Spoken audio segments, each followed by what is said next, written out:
Face art করছেন কিন্তু মিলছে না, তাহলে অবশ্যই এই ভিডিওটি দেখুন। আমি এই ভিডিওতে বিস্তারিত ফেস আঁকা সম্পর্কে আলোচনা করব এবং বিভিন্ন অ্যাঙ্গেল থেকে কিভাবে ফেস আর্ট করবেন সবকিছু এই ভিডিও থেকে জানতে পারবেন। আমি রেফারেন্স ছবি দেখে আর্ট করতেছি একটি। স্ক্রিনে দেওয়া যে রেফারেন্স ছবিটি আছে সেটা অনুযায়ী আমি একটি লুমিস মেথডের মাধ্যমে ফেসটা মেলানোর চেষ্টা করব। এর জন্য ১ম এ একটা বৃত্ত আর্ট করে নিলাম। তারপর আইব্রো লাইন টেনে নিয়েছি। দেখুন, রেফারেন্স ছবিটা যে অ্যাঙ্গেলে আছে সেই অনুযায়ী আমি আইব্রোটা টেনে নিয়েছি। তারপর ছোট একটা বৃত্তর মাধ্যমে আমরা সাইডের যে মুখমণ্ডলটা তৈরি করব সেই লাইনটি এই যে মাঝ বরাবর যোগ চিহ্নর মতন দিয়ে আমরা তৈরি করে নিয়েছি। রেফারেন্স ছবিটি যেমন বাঁকা আছে সেইভাবে। তারপর এই যে লাইনটি টানতেছি এখন এটি সেন্টার লাইন বলা হয়। এই লাইনটা খুবই গুরুত্বপূর্ণ, তাই অবশ্যই ভালোভাবে আর্ট করার চেষ্টা করবেন, এই লাইনটা টানার চেষ্টা করবেন। দেখুন, ১ম ভাগটা একটু বড় রাখছি, তারপর এর ভাগ একটু ছোট রাখছি। তারপর মুখের সাইড যে রেখাটা সেটা টেনে দিয়েছি। এইভাবে আমরা ধীরে ধীরে আর্ট করব। তাড়াহুড়া করার দরকার নেই। তারপর আমি যে লাইনটা দিয়েছি এটা নাকের লাইন। এটা নির্দিষ্ট আপনার ইচ্ছা মতন দিবেন, সমস্যা নাই। ছোট বড় হলে সমস্যা নাই। কিন্তু তারপরের যে অংশগুলো সেটি অবশ্যই একটা মাপ আছে। দেখুন, নাকের থেকে থুতনি পর্যন্ত যেহেতু যতটুক তার থেকে একটু বড় নিয়েছি। কারণ এই ছবিটা কিন্তু একটু বাঁকা আছে। পার্সপেক্টিভ এর কারণে আ বাঁকা থাকার কারণে আর মুখে হাসি থাকার কারণে হালকা একটু বেশি নিয়েছি। তারপরে দেখুন আইলাইন টেনে নিয়েছি। আপনি আগে কপালের মাপটাও নিয়ে নিতে পারতেন। মানে চুলের লাইন। তার আগে আমি আইলাইনটা টেনে নিয়েছি। দেখুন, আমাদের সবথেকে গুরুত্বপূর্ণ হবে ছবি অনুযায়ী শেপ তৈরি করা। মানে সেন্ট্রাল লাইন দিয়ে সবকিছু বিস্তারিত দিয়ে লুমিস মেথডের হেড কনস্ট্রাকশন সিস্টেমটা ভালোভাবে আমি এখন যে লাইনটা দিচ্ছি এই লাইনের মাধ্যমে আমার আ ঠোঁটের যে সাইজটা সেই সাইজটা খুব মেলাতে সহজ হবে। তারপর বডির শেপ গুলো দিয়ে দিচ্ছি। খুবই হালকা করে আমি কিন্তু এইচবি পেন্সিল ব্যবহার করতেছি। আপনারাও এইচবি পেন্সিল ব্যবহার করবেন। আর আমি কিন্তু পেপারের উপর প্রেশার দিচ্ছি না। খুব হালকা করে আঁকার চেষ্টা করতেছি। এইভাবে দেখুন, এখন একটু ভালো করে লক্ষ্য করে দেখুন, আমাদের রেফারেন্স ছবির সাথে আমাদের লুমিস মেথডের হেড কনস্ট্রাকশন সিস্টেমের যে শেপটা আর্ট করছি সেটা মিলে গিয়েছে। এখন ধীরে ধীরে আমরা চোখ আর্ট করব। এই চোখটা একটু বড় এবং একটু বাঁকা আছে। সেই অনুযায়ী আমরা হালকা করে এঁকে নিব। দেখুন, আমি খুব হালকা করে আঁকায় দিচ্ছি। তারপরে আইব্রোটাও সুন্দরভাবে দেখে মেলাবেন। তারপর এই বাঁকা বাম পাশের চোখটা সেটা কিন্তু ১ম চোখের থেকে একটু ছোট। আপনি রেফারেন্স ছবি দেখলেই বুঝতে পারবেন এবং পার্সপেক্টিভ জানলে আপনি দেখেই বুঝতে পারবেন এটি একটু বাঁকা। এইভাবে ধীরে বিস্তারিত ডিটেইলে যেতে হবে। কিন্তু ১ম এই শেপগুলো যদি ভালোভাবে না দেন তাহলে হবে না। আমি কিন্তু চোখের কোন অংশ থেকে নাকের শেষ মাথা এইগুলো মিলাই দেখুন আমি যেভাবে দিচ্ছি এভাবে মিলাই দেখতে হবে।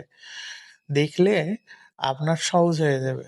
তারপর ধীরে দেখুন আমি একটু চুলের শেপটা দিচ্ছি। এইভাবেই আপনি যেকোনো ছবি আঁকেন না কেন, যেকোনো অ্যাঙ্গেলের ছবি আঁকেন না কেন পার্সপেক্টিভ বুঝলে এবং লুমিস মেথডের হেড কনস্ট্রাকশন সিস্টেমের মাপগুলো ভালোভাবে বুঝলে আপনি অবশ্যই সুন্দরভাবে এটি আর্ট করতে পারবেন।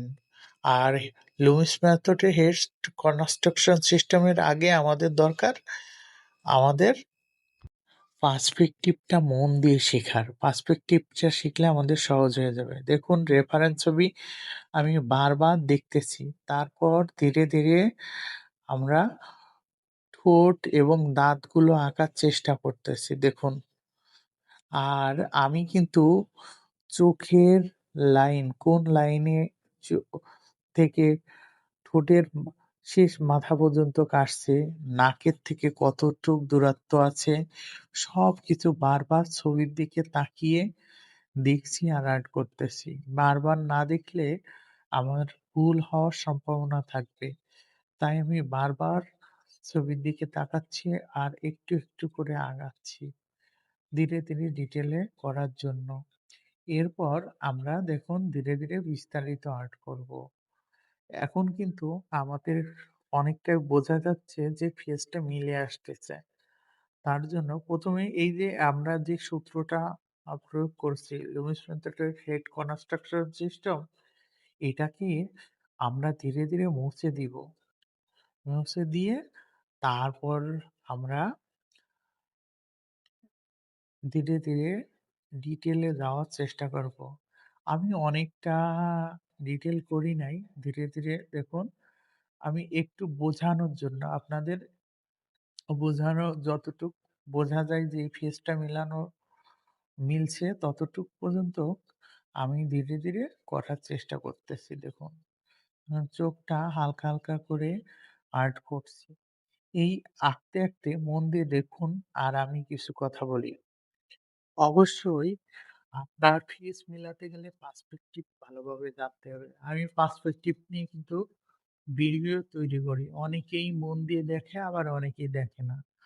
আর চর্চা করতে হবে। আপনি যদি চর্চা না করেন তাহলে আ কখনোই সম্ভব না। বারবার ভুল যাবে। ভুল যেতেই পারে। আবার চর্চা করুন এবং দেখা শিখতে হবে। চোখটা এই চোখটা কিন্তু সমান নাই। এই চোখটা দেখুন একটু বাঁকা আছে।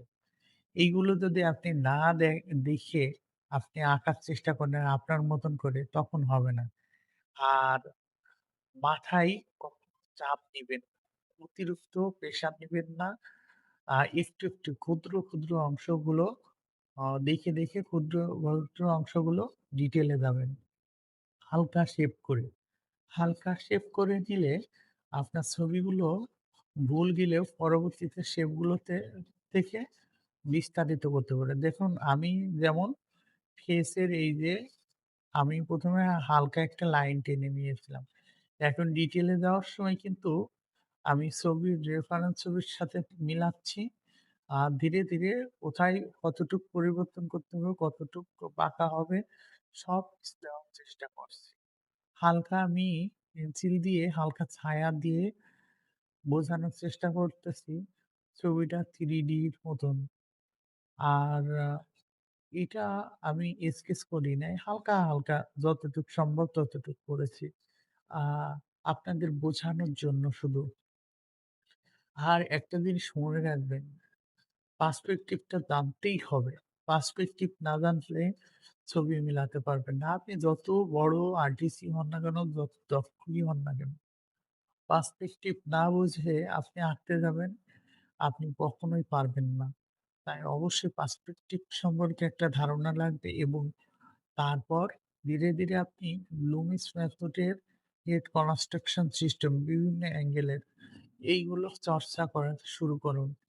আ যদি আপনি হেড কনস্ট্রাকশন সিস্টেমটা ভালোভাবে বুঝে যান, কোন ক্যাটেগরিতে, কোন ফর্মে, কোন ফেসে এই হেড কনস্ট্রাকশন সিস্টেম বের মানে তৈরি করবেন রেফারেন্স ছবি দেখে, দেখে সেটা যদি ঠিক থাকে তারপর ধীরে, ধীরে আপনি একটা চোখ দেখে চোখ আর্ট করলেন, নাক দেখে নাক আর্ট করলেন।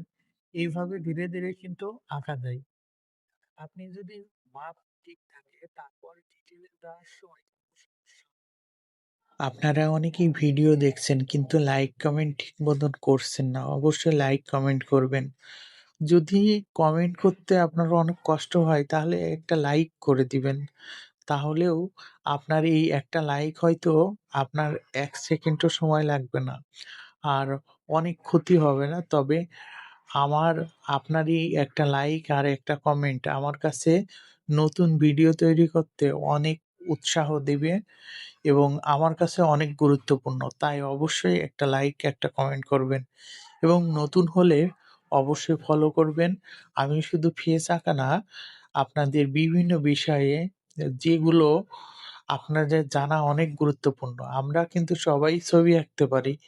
কিন্তু ছবি আঁকার মধ্যেও কিন্তু কিছু বিষয় থাকে যেগুলো খুবই গুরুত্বপূর্ণ, সহজে আ সবাই শিখায় না।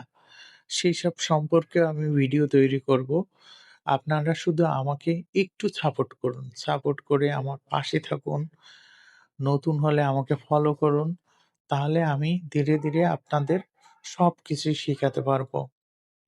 আপনি যদি আমার সাথে ৫-৬ মাস থাকেন আর নিয়মিত চর্চা করেন আমার পোস্ট এবং আমার ভিডিও দেখে, তাহলে আপনি অবশ্যই শিখে যাবেন। আপনারা চর্চা শুরু করুন। আর সরাসরি মানুষ না আর্ট করে আপনারা যদি চোখ, তারপর ভ্রু, ঠোঁট, নাক এইগুলো আলাদা, আলাদা চেষ্টা করেন, তাহলে দেখবেন একসময় আপনি সুন্দরভাবেই আর্ট করতে পারছেন মানুষের ফেস। আর মানুষের ফেস আ আঁকার আগে আপনার অবশ্যই পার্সপেক্টিভ বোঝা লাগবে ভালোভাবে। আপনি পার্সপেক্টিভ ভালোভাবে বুঝতেছেন না, এইজন্যই কিন্তু আপনার ছবিটা মিলতেছে না। আপনি যেমন একটি ঘর, একটা সিনারি বা পাতা, ফুল, ফল আর্ট করেন, মানুষের ছবিও কিন্তু সেম, যদি আপনি পার্সপেক্টিভটা বোঝেন। পার্সপেক্টিভটা অনেক কঠিন না। অবশ্যই আপনারা পারবেন পার্সপেক্টিভ শিখতে এবং পার্সপেক্টিভ শেখার পরে আপনার লুমিস মেথডের হেড কনস্ট্রাকশন সিস্টেম বিভিন্ন অ্যাঙ্গেল থেকে কেমন হয় সেইগুলোর মাপ সম্পর্কে একটু ধারণা নিবেন এবং আঁকার চেষ্টা করবেন। যারা আমার এই সম্পূর্ণ ভিডিওটি দেখছেন তারা একটি অবশ্যই একটা কমেন্ট করে যাবেন এবং কমেন্টের শেষে ১, ২, ৩ এই সংখ্যাটা লিখলে আমি বুঝতে পারবো আপনি সম্পূর্ণ ভিডিওটি দেখছেন। আমি বুঝতে পারবো আপনার আগ্রহ আছে ছবি আঁকার জন্য। ফেস আঁকার জন্য অনেক আগ্রহী আপনি। ধন্যবাদ আর্টিস্ট হোম পেজের পক্ষ থেকে।